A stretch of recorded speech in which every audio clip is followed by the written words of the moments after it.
Let's talk about the NBA here. They are moving forward with a program that essentially is competing with college basketball, if you look at it that way. What went into the decision to do this? Well, competing with college basketball, Greeny, but also competing with the professional league in Australia. And that was more of an impetus to strengthen a program that was already in place financially, change the parameters of what the player would do over the course of the year around the G League. LaMelo Ball, R.J. Hampton, who are two of the top players in this year's draft, went to Australia for contracts that were in the neighborhood of that $500,000 range. And Adam Silver, once that happened, Adam Silver really commissioned Sharif Abdur-Rahim, who's the president of the G League, former NBA All-Star, to go out into the marketplace, spend more time with families of these young prospects, the elite ones, and see what it would take to get them to come into an NBA development program. What he found out was that financially they had to elevate what they were offering. They did that for Jalen Green. Now, they're not going to do this for every player. Green's the #1 player in the country right now. Jonathan Gavoni, our draft analyst, says if he was in this year's draft, he'd very likely go #1, and he's certainly the front runner to go #1 next year. All right, so he's that kind of good. So I can hear a lot of people watching their televisions this morning and yelling the following question at you.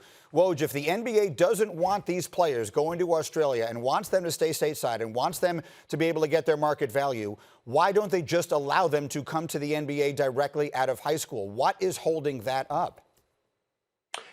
Talks between the Players Association and the NBA have been stalled for well over a year. The league would like to end one and done. They had hoped to have it in place by 2022 and then 2023, and now it's much further out than that. There's just the mechanisms that would be in place to end one and done, mainly allowing all NBA teams to get all the medical information on the players, that the agents and the players would have to provide it for everybody. That's been a sticking point for the players and the agents. That's been one significant snag in negotiations. So this is really a bridge to whenever one and done ends. And we may be with one and done until the next collective bargaining agreement in 2024, 2025. So this is really the best the NBA can do right now to provide a legitimate